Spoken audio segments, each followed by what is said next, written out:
Qual será o melhor PF, o prato feito do Brasil? Se você pensou em arroz, feijão, bife, salada, errou. O melhor PF do Brasil, escolhido por um time de especialistas entre uma centena de opções, é a maniçoba paraense. É, na verdade, uma espécie de feijoada. Não se deixe enganar pela aparência. Esse é o melhor prato do Brasil. A mistura esverdeada se chama maniçoba. Um prato da culinária paraense. A gente pode dizer que é uma feijoada amazônica. A cor verde vem da maniva, extraída da folha da mandioca. Um pouquinho da Índia em Belém, um pouco do Pará na Índia. Foi dessa forma bastante inusitada que a maniçoba, olha só, chamou a atenção do Brasil. Dá só uma olhada nos ingredientes necessários para esse preparo. Tem temperos e especiarias aqui que muita gente nunca ouviu falar. Ou você já conhecia feno grego? E essa fétida? Eles são de origem asiática, né? Você encontra na Índia, no Brasil também se encontra em algumas casas de especiarias. O feno grego, ele tem um amarguinho, né, especial. Então, você usa em pouca quantidade, ele dá um toque especial na maniçoba. Dá um E a açafétida? A açafétida, até feia essa açafétida, olha só. É bem forte, o que é? Ela tem um sabor parecido que se aproxima do alho e da cebola.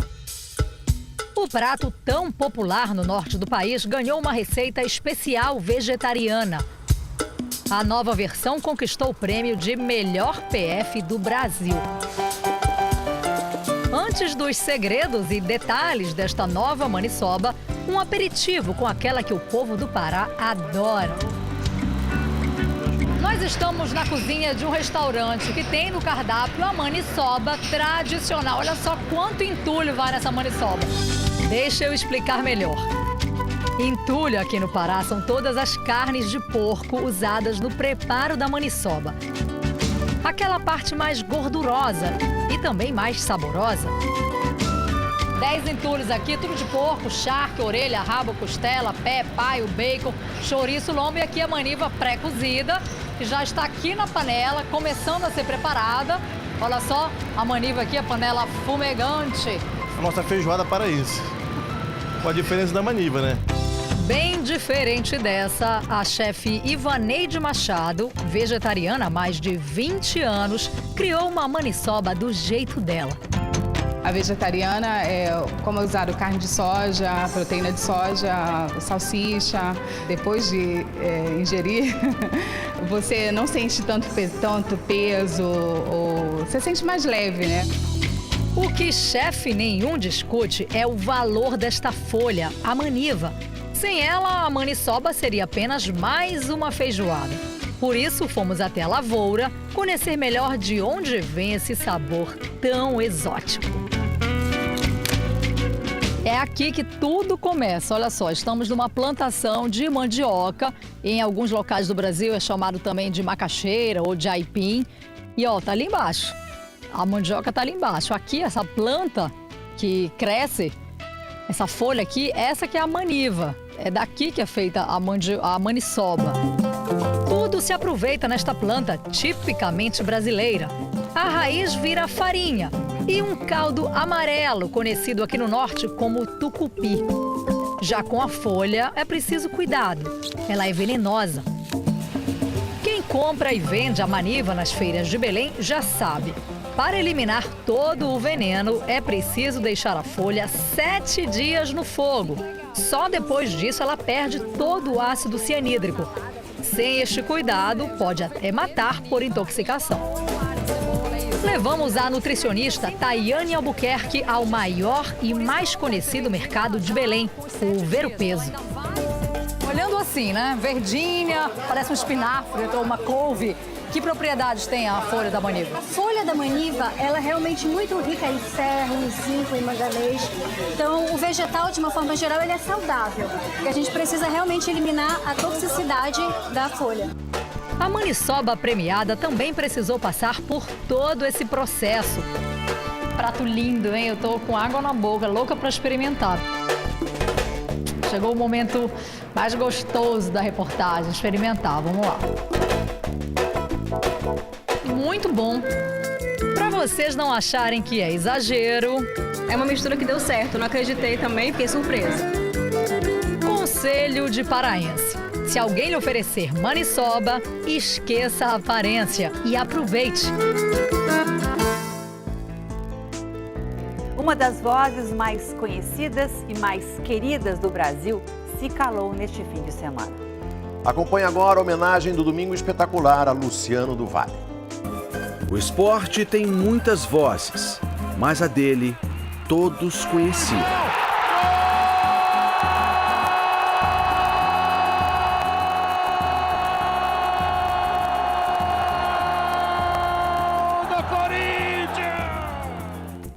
Luciano jogava em todas. Futebol. Pra Sócrates, invadiu, pintou, atenção, bateu! Gol! No vôlei. Vai lá, William, quem sabe direto também. Passou, acabou! Brasil na final, Brasil na final! No basquete. Olha a Janete pro Brasil! No boxe. Solta bem à direita! E também no automobilismo. As 500 milhas de Indianápolis passaram a existir para os brasileiros. Os gols que eu narrei, eu garanto para você que eu não sei o número de gols. No time dos narradores, era um craque. Ele narrava tudo, todos os esportes, e todos os esportes narrava bem. Bem não, muito bem. Com conhecimento, com emoção. Cada comentário que ele fazia era lá do fundo da alma, com certeza. Trabalhou! Sexta! Sexta do Brasil, Alessandra! Voz linda, marcante, dicção perfeita, narração clara. Por isso, ele conseguiu fazer história na narração, história no esporte. A morte de Luciano surpreendeu os amigos. Eu fiquei meio passado, entendeu?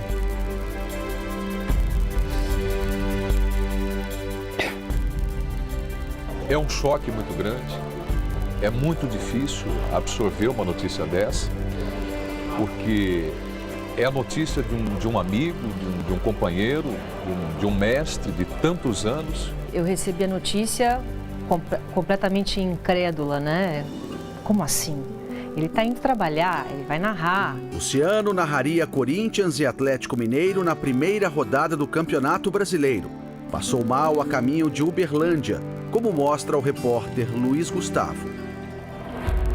Luciano do Vale se queixava de dores nas costas. Mesmo assim, decidiu viajar e sentou na primeira fila do avião. Pouco depois embarcou este médico cardiologista, que nem conhecia o narrador, mas logo desconfiou. Ele estava pálido, ele estava com um semblante fechado, olhando para o chão. Não era o Luciano que a gente conhece. Durante o voo de quase 1 hora, o narrador esportivo estava inquieto. O médico, que estava distante da poltrona ocupada por Luciano, decidiu procurar um colega do locutor. Eu falei com o Fernando Fernandes, que estava atrás de mim. Falei, Fernando, eu estou aqui, acho que a gente precisa ver o que está acontecendo. O Fernando foi até ele e a partir daí nós assumimos, nós fomos ver o que estava acontecendo, examiná-lo dentro do avião, com os recursos que tem dentro do avião. O avião chegou a Uberlândia às 2h30 da tarde. Luciano do Vale ainda estava consciente. O narrador esportivo foi o último a desembarcar. Desceu a escada da aeronave, sentou numa cadeira de rodas e foi levado para a ambulância da Infraero, que já aguardava por ele na pista. Mas durante o trajeto de 9 minutos até o hospital, a situação foi ficando cada vez mais crítica. Seu Luiz, carregador de malas no aeroporto de Uberlândia, foi uma das últimas pessoas a falar com Luciano. Ele chegou, sentou no banco, esperando a porta, e eu fui fazer uma pergunta para ele. Perguntei ele sobre um jogo da Portuguesa, e ele não falou nada, não respondeu. Minutos depois, já no meio do caminho até o hospital, o locutor esportivo teve uma parada cardíaca. Ele apresentava sudorese, uma dor no peito e tudo mais. Ele evoluiu para um quadro de parada cardiorrespiratória e assim ele deu a entrada no hospital. Segundo a autópsia, a causa da morte, confirmada às 4h15 da tarde, foi um infarto. Para o cardiologista que tentou salvar a vida do locutor, a história talvez teria outro desfecho se Luciano não tivesse embarcado no avião. A queda da saturação de oxigênio no voo, por mais que seja pressurizada a aeronave, é reconhecido e há uma contraindicação formal, mas ele não sabia. Era quase meia-noite quando o corpo foi levado de avião para Campinas, interior de São Paulo. O velório começou logo cedo na Câmara de Vereadores da cidade. Familiares, fãs e amigos homenagearam Luciano do Valle. Alessandra, a filha mais velha e que também é jornalista, falou da perda do profissional e do pai. Hoje, eu estou perdendo um grande herói da minha vida. Meu herói, meu pai, meu amigo, meu exemplo. Tudo que eu aprendi na vida, eu aprendi com ele. Os amigos atletas de Luciano também estavam lá e falaram do mestre com carinho e gratidão. Falar a verdade, ainda eu não digeri muito a morte dele, falar a verdade, que eu acho que ele não morreu. E se a gente tem uma pessoa importante na televisão brasileira, no esporte, ninguém é mais importante do que ele foi. O que mais me dói é que eu não sabia que eu gostava tanto dele. Nunca mais aquela voz gritando, sexta da Hortência, sexta do Brasil, Brasil é campeão do mundo. Isso nunca vai sair da nossa mente. Por volta de 4 horas da tarde, o corpo de Luciano do Valle foi levado ao cemitério Parque Flamboyant, onde foi sepultado. Luciano do Valle foi muito mais do que um locutor esportivo, como ele gostava de ser chamado. Ele foi um empreendedor do esporte olímpico brasileiro. Foi através dele que aprendemos a gostar de tantos outros esportes que vão além do futebol. Transmissões esportivas no Brasil, com certeza, elas se dividem antes do Luciano do Valle e depois do Luciano do Valle. A estrela dos microfones esportivos nasceu em 1947. Em julho, completaria 67 anos. Luciano começou cedo na profissão. Aos 16 anos, já era locutor numa rádio de Campinas, cidade onde nasceu. Ao todo, ele fez parte da cobertura de 10 Copas do Mundo e 10 Olimpíadas. Sim, ele foi um grande ícone para o nosso esporte brasileiro no geral. O narrador passou pelas principais emissoras do Brasil. Na Rede Record, ele trabalhou em 2 momentos, na década de 80 e nos anos 2000. Estar ao lado desse cast maravilhoso da Record que esteve aqui. Ele que trouxe para a televisão aberta o meu esporte, que é o vôlei. Eu conheci o vôlei por causa dele na TV aberta. Ele viu todo o potencial que o esporte poderia possibilitar e mais ainda, que o Brasil poderia não ser o país apenas do futebol. Juarez Soares esteve ao lado dele nas vitórias e nas derrotas. Nós tivemos grandes momentos, né? Eu trabalhei com o Luciano 27 anos. O Luciano não fazia tipo.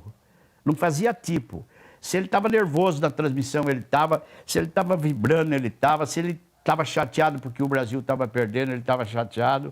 Ele era a mesma coisa que o torcedor que estava em casa. E muitos outros colegas confirmam, como se fosse um treinador, Luciano sabia motivar a equipe, tirar o máximo de uma partida. O repórter Eduardo Savoia se recorda também do Luciano torcedor. Ele viu e narrou a desclassificação da nossa seleção em 82. Sofreu como se estivesse na arquibancada. Itália, mais uma brincadeira da zaga do Brasil. Ele estava transtornado. Não dormiu, ficou a noite inteira no saguão do hotel, a gente estava no mesmo hotel. E para você ver como ele sentia o esporte de perto, né? na própria carne. Luciano era incansável. Se arriscou como treinador, e adorava as mesas redondas. No início de 2012, sofreu um acidente vascular cerebral. A voz, seu maior tesouro, foi prejudicada. Ele teve problemas em 2012, antes dos Jogos Olímpicos de Londres. Ele não foi para a Olimpíada de Londres e o esporte olímpico brasileiro devia tanto a ele. Ele ama o esporte olímpico e na realidade, ele acabou não viajando. Silvia Vinhas conheceu o locutor em 1981. No ano seguinte, os dois se casaram. Até hoje, tem orgulho do ex-marido. Enfim, ele sempre foi um agregador, ele sempre teve muitos amigos, ele era uma pessoa que chegava nos lugares e monopolizava completamente, né? Não existia ninguém. Ele chegava e parava e as pessoas ouviam. Aquilo me fascinava. Com a última esposa, Flávia, deixou um filho de 3 anos. Falcão limpou, vai bater, bateu! Fazer do teu grito a mensagem de felicidade para as pessoas. Todas as pessoas. Felicidades, meu amigo. O cara era bom e vai deixar saudade. Grande lance de Zico. Pra Sócrates, invadiu, pintou, atenção, bateu! Gol! Vai deixar saudade, Luciano. Descanse em paz. Bom, vamos falar agora de um outro assunto. Vamos falar de um romance de Sabrina Sato com o galã Caio Castro. Os dois trocaram beijos, olha, de tirar o fôlego. Calma. A Sabrina Sato agora também brilha nas telas do cinema. O sorriso fácil, a espontaneidade, o carisma e a beleza de Sabrina Sato, todos conhecem pela TV. Sabrina! Mas agora ela decidiu se aventurar no cinema. O filme A Grande Vitória vai ser lançado em maio. E aí? Espera. Eu faço uma personagem bem diferente, assim. Ela é mais séria, ela é... não tão séria também, mas ela é leve. Mas ela é uma estudante. Eu acho que é bacana você fazer coisas que diferem bastante do que a gente é. A Grande Vitória é inspirado na vida do judoca brasileiro Max Trombini. Retrata a dedicação dele ao esporte em meio a uma série de dificuldades. É a história da superação, de principalmente mudar a maneira como a gente interpreta as barreiras que são colocadas na nossa vida e como a gente interpreta os adversários.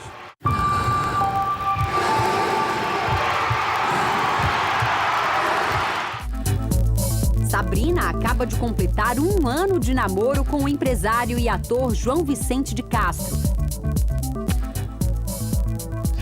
No filme, ela protagoniza cenas quentes com um dos galãs do momento, Caio Castro.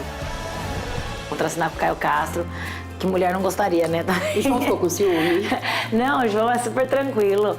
Ele é ator também, então ele entende bastante.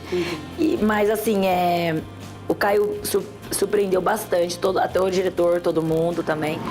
Não sei como vamos falar. Este foi o 2º trabalho de Sabrina no cinema. A primeira participação dela em um filme foi no ano passado. Que saudade, quanto tempo! Era um sonho também que eu tinha, fazer cinema. E eu amei fazer. Alice, olha pra mim e fala, o que tá acontecendo? Eu tô grávida. Embora esse não seja o primeiro longa-metragem da Sabrina, a carreira dela como atriz está só começando. E olha que nesse filme, ela trabalha ao lado de alguns atores muito experientes. Um deles é o Moacir Franco. Foi muito bem escolhido. E ele é só elogios para Sabrina. Ela é muito divertida e ela independe de tudo que está em torno. Ela esteja no programa do Faro, do Geraldo, ou na novela, ela é a Sabrina, entendeu? Ela faz assim e brilha. Vai, sim. Nos estúdios de filmagem, a apresentadora também ganhou um fã mirim. O ator Felipe Falanga faz o personagem de Caio Castro quando criança. Sabrina Sato, ela é uma ótima atriz, realmente. Ela entra muito no personagem, ela se concentra bastante, maravilha. Para o ator Felipe Folgose, o filme é uma oportunidade de conhecer uma Sabrina diferente. Na história, eu levo ele para dar aula na academia, né, o personagem do Max, né, que é o Caio que faz, e daí ele conhece ela na academia, e meio que tem um amor à primeira vista. Apesar dos primeiros passos no cinema, o foco de Sabrina é a estreia como apresentadora da Rede Record. É uma responsabilidade muito grande que eu tô carregando, mas eu não me sinto sozinha nesse momento, eu me sinto muito amparada por cada um.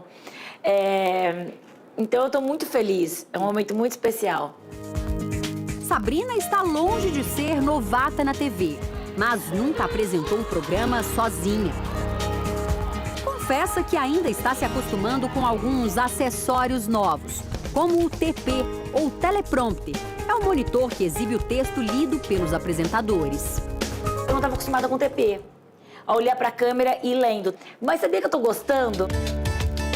Sabrina estuda os roteiros, mas não dispensa o improviso. Eu prefiro ainda entender, eu faço bem aquela lição de casa da segunda série do ensino médio. Estudo em casa. Eu estudo, entendo tudo o que está acontecendo e aí depois eu faço com as minhas palavras. Mas Sabrina não vai ficar só no estúdio, não. Ela já começou a gravar na rua. Promete viajar bastante, inclusive para o exterior. A apresentadora quer realizar um desejo antigo. Eu sempre tive um sonho de conhecer o Japão, um sonho muito grande de conhecer o Japão. Meus avós nasceram lá por parte de mãe. Minha mãe nunca foi pro Japão, nem eu. Então eu tenho esse sonho de conhecer. Tem um pedacinho meu. O programa da Sabrina está quase pronto. Acompanhamos o primeiro ensaio. Nos bastidores não há tempo a perder. Os cabeleireiros arrumam o visual. Sabrina voltou a ficar morena especialmente para o programa. Ela come uma salada, tudo ao mesmo tempo. É uma delícia a comida com spray. A fome não acabou. Sabrina ainda encara um sanduíche com refrigerante para garantir a energia. Dieta e academia, só mesmo no filme. Tá sendo puxado, tá sendo rápido, não tô nem dormindo. Meu olho tá cada dia menor. Mais puxado. Mas vai valer a pena, gente. Nesse momento, a gente está dentro do estúdio onde o programa dela vai ser gravado. A gente não pode revelar a maior parte desse cenário, só esse pedacinho aqui. O que a gente vê é que há mais de 50 pessoas trabalhando nos últimos ajustes para que fique tudo pronto para a grande estreia.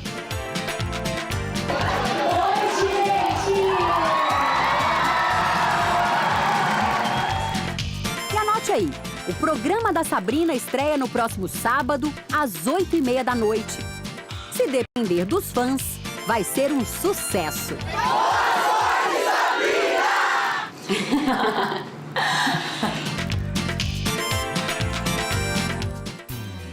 Exclusivo, você vai ver agora uma incrível história de sobrevivência. Nossa equipe encontra um homem que teve o corpo perfurado por um vergalhão. Ele se recupera e só pensa em agradecer a ajuda que recebeu. As imagens são impressionantes. Elas foram cedidas pelo Corpo de Bombeiros e mostram a luta para resgatar com vida o trabalhador Luiz Carlos Jerônimo. Luiz caiu em cima de um vergalhão que perfurou o corpo dele. Neste momento, os bombeiros tentam serrar o vergalhão. Luiz recebe oxigênio e soro ali mesmo, dentro do buraco. Luiz tem um caminhão. Fazia entrega de tijolos numa obra quando aconteceu o acidente. Num determinado momento em que ele e um ajudante dele descarregavam o caminhão, ele voltava com o carrinho, puxava o carrinho na carroceria, ele se desequilibrou e caiu, ficou encravado neste vergalhão da obra. O vergalhão ficou a 1,5 cm do intestino grosso, passou a menos de meio centímetro do estômago, passou perto do coração e não pegou nenhum desses órgãos. O resgate dos bombeiros durou pouco mais de 20 minutos. Primeiro, os bombeiros serraram o vergalhão. Prepara para colocar a escada por baixo. O trabalho foi difícil e delicado. Luiz sente muita dor, mas os bombeiros não podem tirar o vergalhão do corpo dele sem correr o risco de atingir algum órgão. Quase 10 minutos depois do início do resgate, os bombeiros conseguem tirar Luiz do buraco. Parece uma operação de guerra. Mas o trabalho ainda não terminou. Luiz está pendurado numa corda. O vergalhão ainda está dentro do corpo dele. Os bombeiros procuram agora colocar Luiz na maca. Um movimento errado pode pôr a vida dele em risco. Luiz recebe uma manta e é amarrado à maca. Finalmente, ele é levado para a ambulância. Quem conhece o drama por que passou o Luiz Carlos Jerônimo, esse motorista de 47 anos, e o vê agora, caminhando, dando esses passos, não acredita e pensa até que pode ter acontecido um milagre, porque depois de tudo que ele passou, dando esses passos, caminhando, ele saiu do quarto dele, andou cerca de 10 metros, agora está na varanda da casa dele. A gente está assim, tanto um pouco emocional abalado, então eu não sei se eu vou querer poder retratar o que significa realmente. Luiz Carlos mora em Jundiaí, interior de São Paulo. É casado com Silvia e tem 2 filhos. Você que acompanhou desde a hora que recebeu a ligação informando que o Luiz tinha sofrido um acidente, o que você define que aconteceu na vida dele? É um novo aniversário, um nascimento. Então hoje meu marido tem 1 mês de vida. O soldado Augusto, quando ele chegou ali, deparou comigo assim naquela posição, eu vi que o olho dele encheu de água. Ele desceu até aquela vala onde eu estava. Ele falou: ó Luiz, você quer que eu mande algum recado para sua esposa, para seus filhos, para alguém? Vai que você não sai daqui?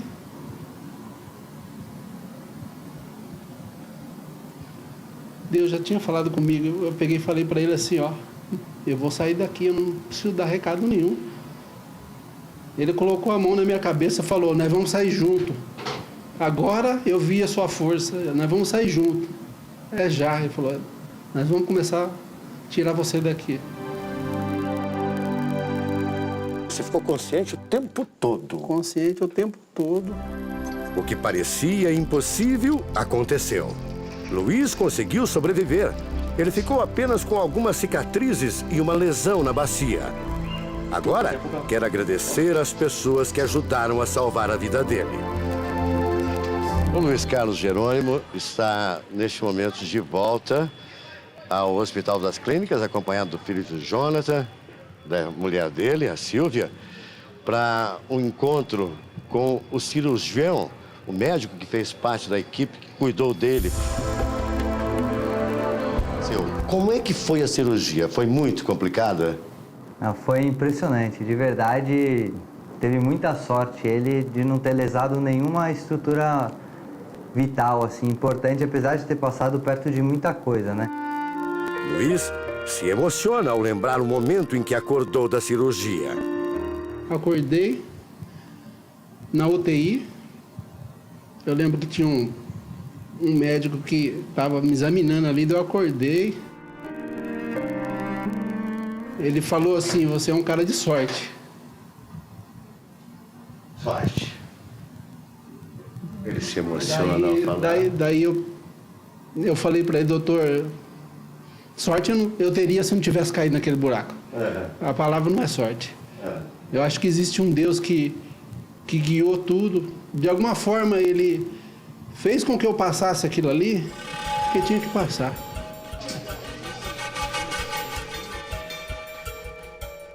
Dr. Diogo Garcia, o cirurgião que fez parte da equipe de mais de 10 profissionais durante a cirurgia. Como é que tá? Reencontro agora. Tudo bem? Bem, doutor, graças a Deus.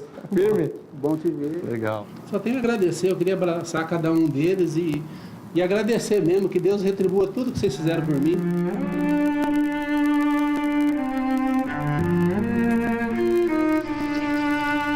Mas não foram só os médicos que salvaram o Luiz.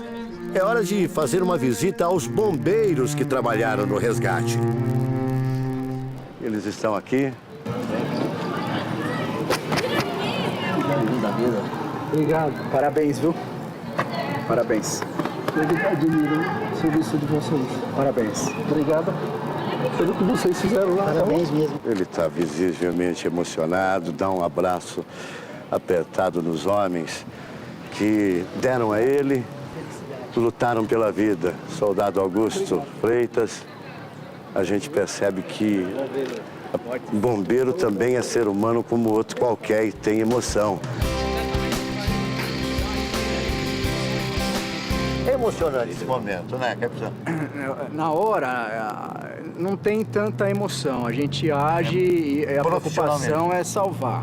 A gente se emociona agora, né, de ver o prazer dele e nos receber e a gente também de sentir esse prazer de ele estar bem. A gente vê ele naquela situação aquele dia, hoje ele está em pé, está andando. Isso que emociona. A boa notícia é que Luiz vai conseguir se recuperar. Pode demorar vários meses, até mais do que um ano. Mas ele vai poder carregar peso e voltar ao trabalho. Vocês são heróis, tá? Você salvou a minha vida. Que Deus possa retribuir de maneira decente para vocês tudo isso aqui. Tá bom? Retribuiu, né? Já retribuiu, você tá Retribuiu, aqui. Mas vocês merecem muito mais que isso aqui. Você estando aqui.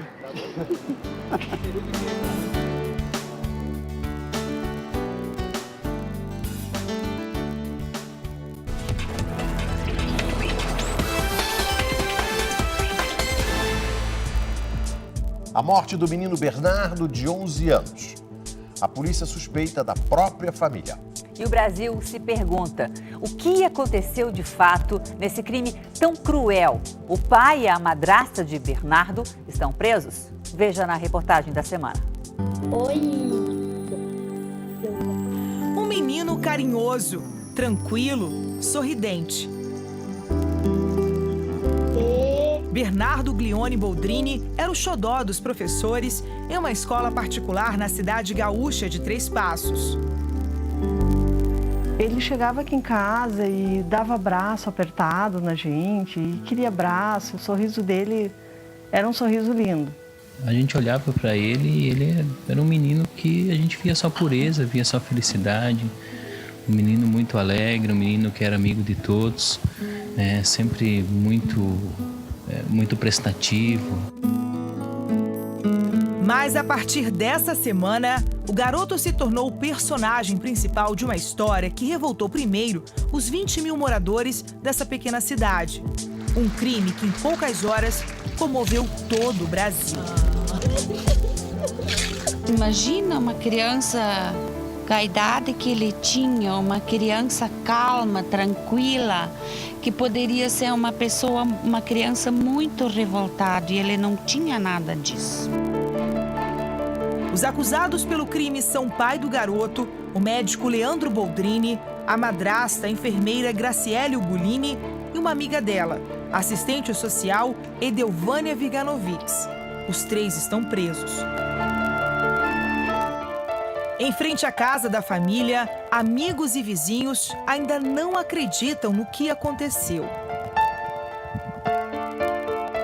Muita gente suspeitava que o menino sofresse maus tratos. Dona Alzira, que mora em frente, diz que chegou a presenciar a madrasta agredindo o garoto. Vassoura, ela bateu nele. Eu estava aqui. Eu chamei, vem cá comigo. Ele disse assim, não, o pai quer me bater. Chamei, vem de novo. Ele disse assim, nós estamos brincando com ele. Eu fiquei quieto, fazer o que eu ia fazer. Bateu nele foi ela, mas quem disse que estava brincando era ele, e não estavam brincando. Nos cartazes, mensagens de pessoas revoltadas com o crime e também sensibilizadas com a angústia vivida pelo garoto. Bernardo queria mais atenção e carinho do pai. O menino se sentia abandonado dentro da própria casa. Bernardo chegou a pedir socorro. Buscou sozinho ajuda no Ministério Público. Ele disse, não, na verdade, assim, o meu pai é muito ocupado, não tem tempo para mim. Quando ele está em casa, a minha madrasta, eu não gosto dela, ela não gosta de mim. Ela me xinga, eu xingo ela de volta. Ao juiz, Bernardo declarou o abandono por parte do pai. O menino dizia que não participava de todos os programas familiares, o menino se queixava que o pai trabalhava demais, o menino se queixava de situações dessa natureza. Não havia nenhum relato de gravidade a respeito de violência, nós tínhamos esse relato de um certo desleixo, de um certo desamor do pai, questões afetivas. A polícia chega ao fim da semana em busca de duas conclusões diferentes. A primeira é descobrir como o menino Bernardo morreu, quem é culpado e quem é inocente nessa história. A segunda é uma tarefa ainda mais difícil. Como explicar a série de conflitos familiares que podem ter se agravado e acabado na morte do garoto?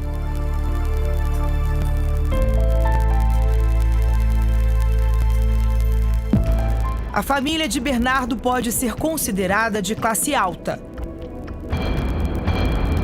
O pai, Leandro, é cirurgião em um hospital e dono de uma clínica em Três Passos.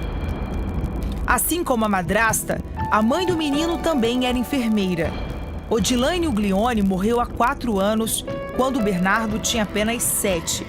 Segundo uma investigação já concluída, ela se matou dentro da clínica do marido. O suicídio aconteceu 3 dias antes de o casal assinar o divórcio. A partilha dos bens envolvia valores de R$1,5 milhão de reais.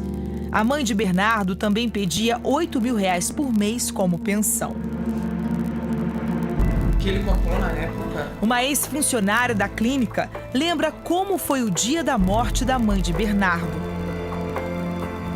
Ela pediu para a secretária, então, não avisar ele que ela estava ali. E mostrou que ela estava armada. Eu sei que ele chegou, entrou, fechou a porta e ela estava lá. Escutou o disparo, saiu correndo, mandou os pacientes sair e ele não voltou mais. Ele saiu correndo escada abaixo e ele não voltou para ver o que aconteceu. Você acredita, sem dúvida nenhuma, de que a mãe do Bernardo se matou, se suicidou? Até aquele momento eu acreditava que isso tenha acontecido. Até porque eu disse, ela tinha um temperamento forte, mas eu nunca imaginei que chegaria ela a se suicidar. 1 mês depois da morte da primeira mulher, Leandro passou a viver com Graciele. No ano passado, o casal teve a primeira filha. A irmã de Bernardo, por parte de pai, está com 1 ano e 2 meses. O Domingo Espetacular vai preservar o nome e a imagem dessa criança. Desde sempre, a relação de Bernardo com o pai e a madrasta foi conturbada. A avó, por parte de mãe, reclama que foi impedida de ver o neto. Fazia 4 anos, desde que a minha filha morreu, ele não deixou mais eu ver meu neto. E antes o Bernardo, ele era o xodó, era o único primeiro, de uma hora para outra, nem bem perde a mãe, entra outra pessoa da família, né? Não é bem assim. Segundo relatos de vizinhos, Bernardo não se sentia parte da família e buscava, fora de casa, o afeto negado pelo pai. É isso que a gente não... Carlos e a mulher Jussara acolhiam o garoto com frequência. O empresário chegou a procurar o pai de Bernardo. Tantas lições pra gente. Eu disse para ele, Leandro, o teu guri precisa de carinho e atenção. Foi o momento que eu consegui entrar, porque é difícil falar com ele. Difícil chegar nesse ponto, assim, de falar com o pai. Né? Ele precisa de carinho, ele precisa de atenção. Faz alguma coisa, sai com ele. A situação de Bernardo se tornou conhecida pelo Ministério Público no fim do ano passado. Na época, o advogado da avó materna enviou um e-mail aos promotores mostrando preocupação. Neste trecho, o advogado conta o que ouviu de uma ex-empregada. O menino Bernardo estava andando pela rua abandonado. Sofreu tentativa de asfixia em uma noite quando estava em casa. O fato foi confirmado pelo menino.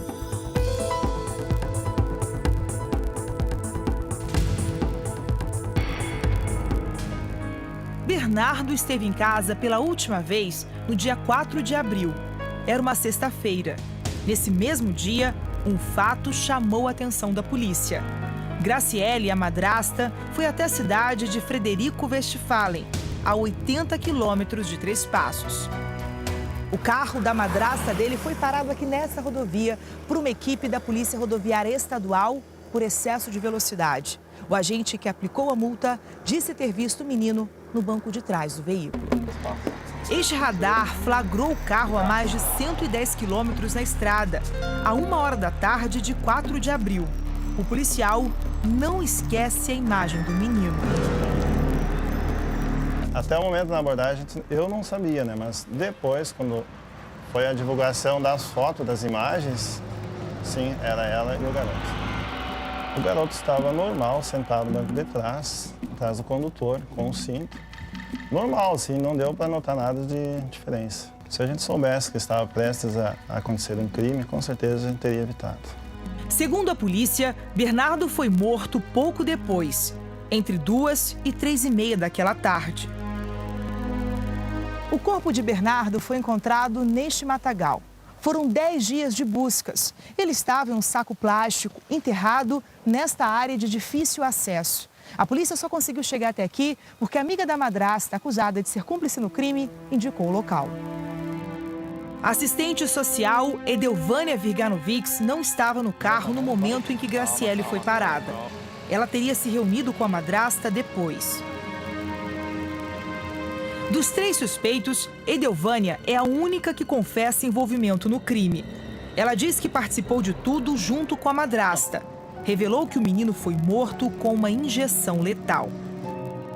A polícia ainda aguarda o laudo para confirmar que Bernardo realmente morreu com uma injeção dessas. Existem várias substâncias que podem levar uma pessoa à morte. Edelvânia trabalha na Coordenadoria de Distribuição de Remédios na cidade de Frederico Westphalen. Tanto ela quanto o pai, que é médico, e a madrasta, que é enfermeira, têm conhecimento e acesso a esse tipo de substância. Edelvânia diz que Leandro não estava presente no momento do crime. O policial que testemunhou contra Graciele também não viu o pai de Bernardo. A delegada responsável pelo inquérito explica que ele também é suspeito. Nós temos certeza da participação deles. Deles quem? Do pai da madrasta e dessa amiga. Né? Agora só temos que individualizar cada um deles, a conduta de cada um deles nisso. Mas faltam indícios para levar à conclusão de que ele realmente sabia de um suposto plano para matar o filho. O que eu posso te dizer é que o casal, principalmente, é extremamente frio, sabe? É de uma frieza inconcebível. O jornal Gaúcho Zero Hora divulgou ontem um depoimento da assistente social. De acordo com a publicação, Bernardo foi para Frederico Westphalen acreditando que ganharia uma TV e que faria uma consulta com uma benzedeira. O menino teria sido dopado. Em Frederico Westphalen, teria passado para o veículo de Edelvânia e tomado outra dose de medicação antes da injeção fatal.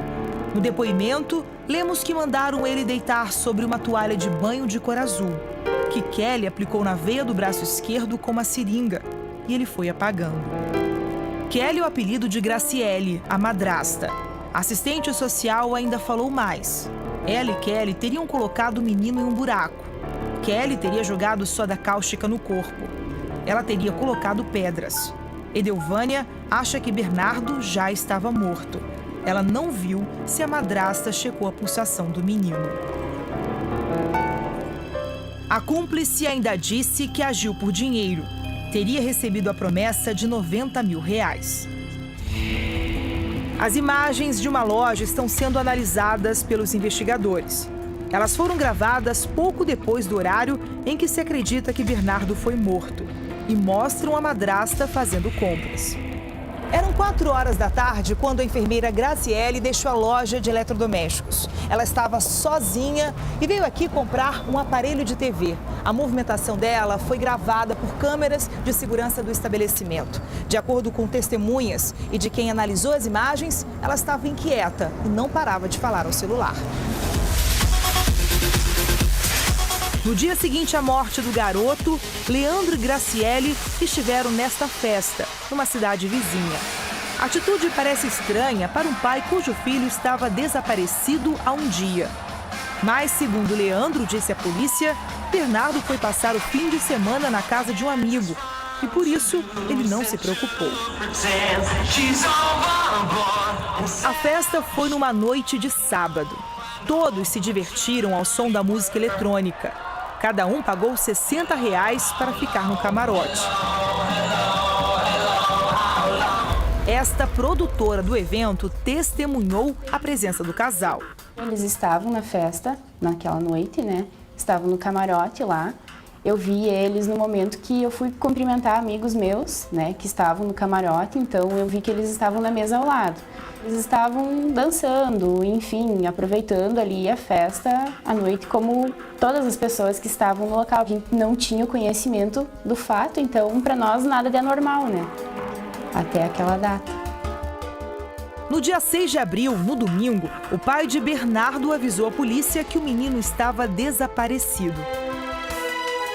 Simone é professora do garoto e mãe de um amigo dele, o Lucas. Segundo o pai de Bernardo, é na casa dela que o garoto deveria estar naquele fim de semana. Mas Simone conta que não esteve com Bernardo e se surpreendeu quando Leandro chegou para buscá-lo. Quando o pai veio buscar, ele disse, não, saiu de casa para vir aqui. Eu disse, mas ele não veio, ele não apareceu. Eu disse, sexta-feira.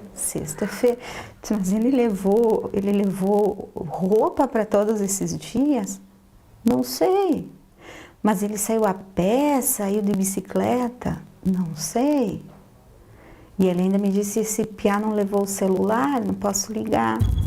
Aí uma coisa que o Lucas me disse, mãe, ele nunca saía sem o celular. Não tá certo. O médico chegou a ligar uma rádio local para comunicar o sumiço do filho. Brincadeira de cabra. No áudio, Leandro aparenta tranquilidade. E a gente está procurando esse menino, é o Bernardo Guglione Boldrini, né? Ele morava com o senhor? Morava comigo, morava com a nossa família aqui, né? O locutor pergunta a roupa que o filho usava quando sumiu. Leandro não soube dizer. Que roupa ele estava usando, doutor? Olha, assim, ó, a roupa praticamente era do colégio, assim, camiseta preta e calça de colégio, talvez uma calça vermelha, mas não tenho como precisar exatamente que, né, a roupa. No final da conversa, Leandro prefere não divulgar o telefone particular. Um telefone para contato. Eu acho que dá para ligar para o 190, porque daí o 190 é integrado com a polícia aqui de Três Passos e eu acho que a Brigada Militar, o 197 também, né? Sim. Como é seu nome? É Leandro Boldrini. Leandro Boldrini. Eu sou o pai do menino. A psiquiatra forense Juni Meles analisou o diálogo. Não há aquele sofrimento, não há um desespero, né? Não há uma ansiedade em relação ao fato. Quer dizer, então, essa afetividade está completamente incoerente em relação, não é, ao desaparecimento de um filho. Isso não bate. Bernardo procurou a justiça para reclamar do pai em janeiro.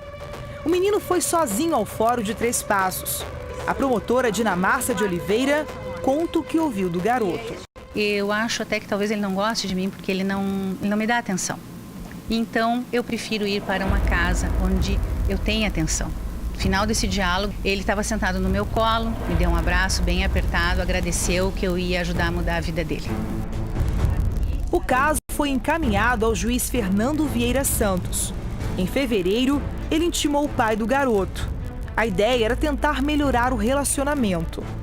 Na última vez em que esteve no Fórum da Cidade, Bernardo participou de uma audiência aqui nesta sala. Ele sentou nesta cadeira em frente ao pai. Os dois foram ouvidos pela promotora e pelo juiz. O garoto chegou reclamando de falta de afeto e de abandono, mas resolveu dar uma nova chance ao pai. E a assinatura do Bernardo presente em audiência. Esse documento mostra a assinatura de Bernardo no fim da sessão. O menino fez 3 pedidos para voltar a morar com o pai. Poder levar lanche à escola, o direito de brincar com a irmã e uma chave de casa, para poder entrar quando a madrasta e o pai não estivessem. Nós tentamos fazer aquilo que o Estatuto da Criança e do Adolescente determina. O restabelecimento dos vínculos familiares precede qualquer outra medida a ser tomada. Foi o que nós fizemos nesse caso. Em outras palavras, a lei determina que as autoridades devem sempre tentar fazer a criança ficar com o pai biológico. Mas o presidente da Comissão do Direito da Família da Ordem dos Advogados do Brasil explica que Bernardo poderia ter ido para outro lar. Primeiro com os avós, né, paternos e maternos, não havendo avós paternos, aí iriam para os irmãos maiores, né? Se houvesse irmãos maiores, se não houver irmãos maiores, aí para os tios. Não havendo os tios, aí poderia ser um padrinho, né, uma pessoa que está mais próxima, um vizinho, um amigo que está mais próximo, que teve convivência com essa criança. O juiz e a promotora lamentam o desfecho da história.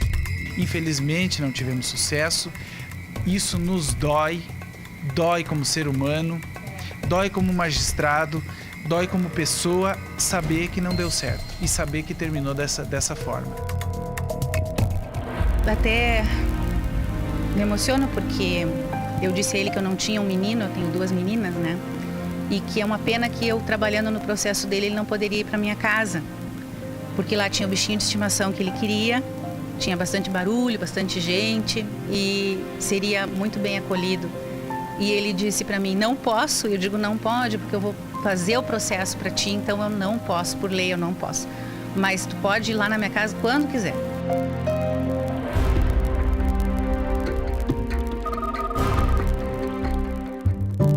Bernardo se aproximava de pessoas de todas as idades. Eu tenho 63 anos. E ele tinha uns... Ele era meu amigo. Ele abraçava aqui assim em mim. E se ele sentia o calor, ele não saía, sabe? Ele tinha que sentir o meu calor. Buscava a companhia de gente que ele nem conhecia. Sempre quando ele via alguma pessoa estranha na rua, que ele não conhecia, do outro lado da rua, sentado sozinho, assim, ele dizia oi, boa tarde, ia lá cumprimentar, conversava e ficava lá. Na escola, o menino se enturmava com facilidade. Neste vídeo exclusivo, ele aparece numa apresentação de dança gaúcha, um evento festivo do colégio.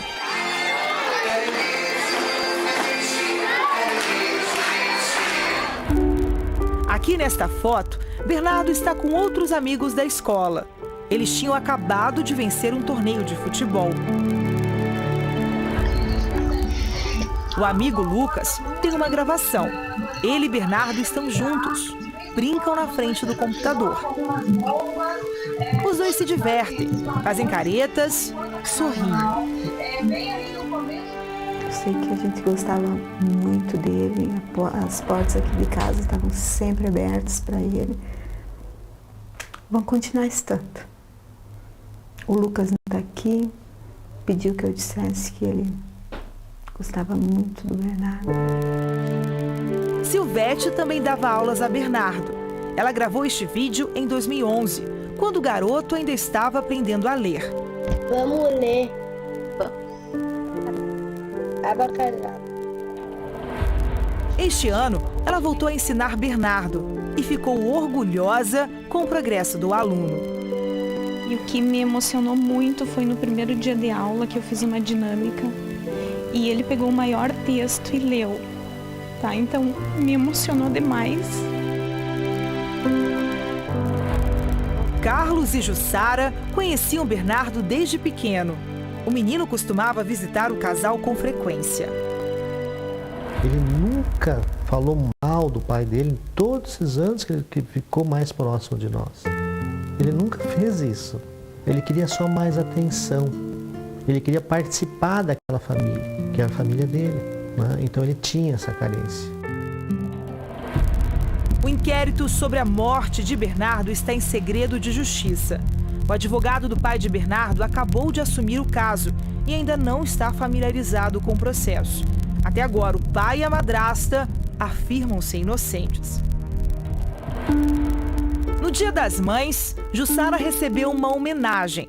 Ela diz que considerava Bernardo como um filho. Se Deus colocou bem para nós, é para que ele tivesse um senso de família nesse pouco tempo que ele teve conosco. Uma família que tem dificuldades, tem conflitos, como toda família tem, família unida. Ele estava passando uma lição de vida que a gente não sabia que era isso que ele estava passando. Agora a gente começa a pensar e ver a grandeza dessa criança. Que ele era um anjo que estava em nós e nós não sabíamos. O jornalismo investigativo da Record pode estar presente em todos os lugares. Até mesmo onde você pensa que ele não está. A missão do nosso jornalismo é ir atrás das denúncias. Você faz o que eu mando, eu mato ele, certo? Encontrar a verdade. Até quando esse Brasil vai ficar assim? E revelar esquemas de corrupção. E aí, vamos fechar? É o jornalismo que incomoda quem tem o que esconder. E onde houver uma denúncia, onde existir um caso mal resolvido, nós iremos investigar. Nós estaremos lá. Quase confirma. Repórter Record Investigação estreia dia 28, logo após Pecado Mortal.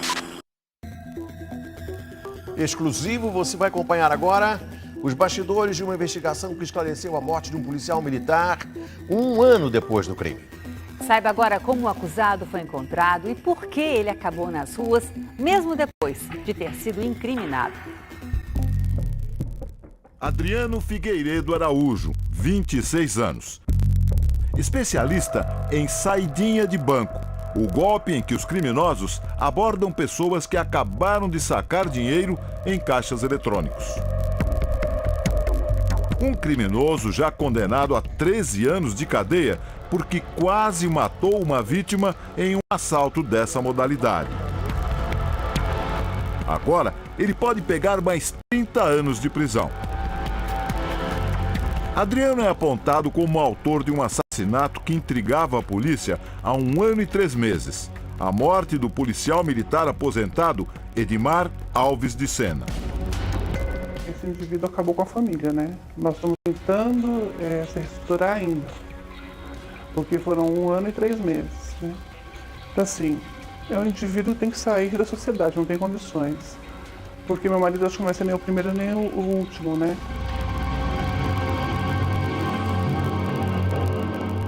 Você vai ver daqui a pouco os bastidores da investigação que incriminou Adriano.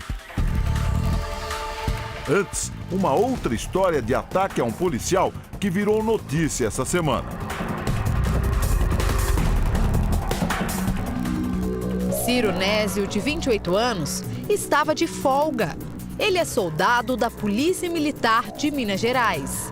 No vídeo, vemos que ele está perto do balcão, dentro do bar, quando 3 criminosos invadem o local. Numa ação rápida, o terceiro saca a arma. Ciro está armado e reage. O criminoso começa a atirar no policial. Acerta 5 vezes. Um dos tiros pegou o pulmão. O policial, às vezes, ele tem pouco tempo para pensar, né? E a decisão dele tem que ser decisão precisa. Assim que atiram, os suspeitos fogem. A polícia não sabe se algum criminoso ficou ferido.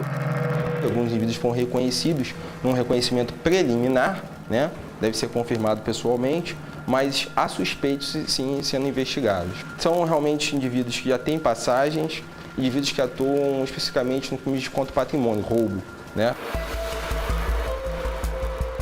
Estas imagens exclusivas mostram os 3 assaltantes pouco antes do roubo. Eles aparecem descendo a rua em direção ao bar. Os 3 estão de chinelo, boné e camiseta.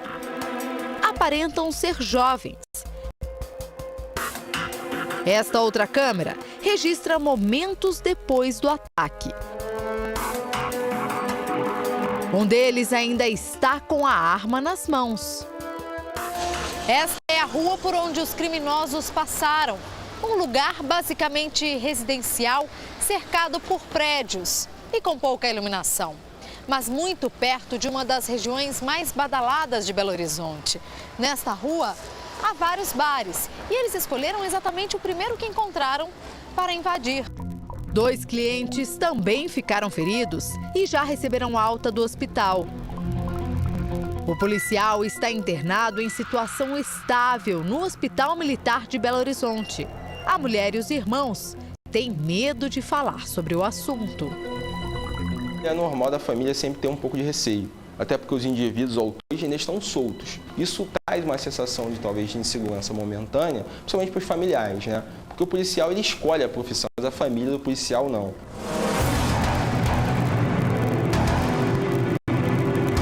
Em São Paulo, o PM aposentado Edmar Alves de Sena passou por um ataque parecido. A diferença é que ele não conseguiu sobreviver.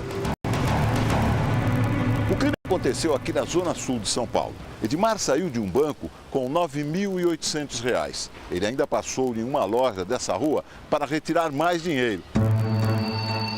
O dinheiro não era de Edmar. Ele fazia serviços de transporte de valores para comércios da região há pelo menos 4 anos. Foi numa dessas viagens que o policial aposentado foi atacado. As câmeras de segurança do bairro gravaram o passo a passo do crime. Era a hora do almoço.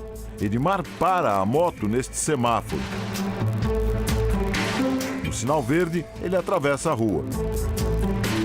Segundos depois, um motoqueiro aparece, faz uma conversão e entra no recuo da garagem de um prédio. O assaltante pega a arma de um fundo falso na moto. Pessoas passam pelo local e não reparam.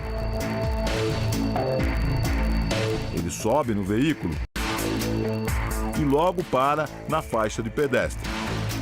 O criminoso retira um adesivo do baú da moto e cobre a placa com ele. Enquanto isso, Edmar estaciona a moto e caminha tranquilo pela calçada. Ele olha ao redor e não percebe nada. O ex-policial carrega a mochila nas costas com o dinheiro. Logo, entra nesse comércio. Segundos depois, ele vai até a calçada. Nesse momento, é abordado pelo ladrão. O criminoso exige que ele passe a mochila. São momentos de tensão. Edmar pega a arma dentro da mochila e tenta atacar o assaltante. Ele cai por cima da moto e é atingido por vários tiros. O criminoso consegue levantar a moto e foge sem levar o dinheiro. Várias pessoas cercam o ex-policial que está ferido na calçada. Um funcionário do estabelecimento pega a mochila e logo depois a entrega a um policial. Edmar morreu no local. A polícia acredita que o assaltante conhecia a rotina de Edmar. Ele sempre ia aos mesmos estabelecimentos, às vezes em ordem diferente, mas sempre ia aos mesmos estabelecimentos com o mesmo objetivo. Ou seja, é provável que tenha havido uma informação, e o que leva a polícia a pensar dessa forma é que ele não foi abordado ao sair do banco. O delegado também chama a atenção para um carro branco, um táxi, que aparece nas imagens das câmeras de segurança. Ele parece dar cobertura ao criminoso. Observe, quando Adriano para a moto para pegar a arma, o táxi passa logo em seguida. Na hora dos tiros, o táxi sai da cena do crime. Depois, dá para ver que o carro segue o assaltante em fuga. Todos os veículos dessa marca e modelo nós averiguamos. Só há um veículo roubado. Esse veículo roubado, a vítima desse roubo vem até aqui e não reconhece na imagem o carro dela. Ou seja, ou é um táxi verdadeiro que foi usado para dar essa cobertura, ou é um táxi contrafeito, falso, tá certo? Para viabilizar essa cobertura. Mas afinal, como a polícia conseguiu resolver o crime e identificar Adriano mais de um ano depois? Um policial reconheceu a moto usada no crime em outro distrito policial. Ao chegar nessa delegacia, ele foi vistoriar a moto e encontrou o baú, muito semelhante à moto usada no crime, com um adesivo e com o compartimento onde se guardou, de onde o ladrão retirou a arma. A moto pertencia a um assaltante que tinha sido preso em outro assalto do tipo saidinha de banco. Era Adriano. Os policiais, então, pediram para a perícia analisar a arma do criminoso e provaram que as balas que mataram Edmar saíram dela. Testemunhas do assalto a Edmar também identificaram Adriano como o assassino do ex-policial. Por uma série de desencontros, Adriano acabou solto. Ele estava com documento falso quando foi preso em uma saidinha de banco. A polícia não percebeu que ele já era um criminoso condenado. Quando os policiais fizeram o exame de balística que apontou Adriano como assassino do policial Edmar, ele já estava nas ruas. Tinha sido liberado pela justiça com base na identidade falsa. Agora, Adriano está foragido. Ele sequer foi interrogado pela morte de Edmar. Eu acho que o que ele vai pagar é a resposta que ele vai ter. Ele vai ter que pagar de qualquer maneira. É um indivíduo assim, não dá para entender o que é. Não é só ele que é culpado, né? Nossas leis também, né? Esse cara ele tem que sair de qualquer maneira do meio das pessoas. Não pode ficar assim. Ele é perigoso.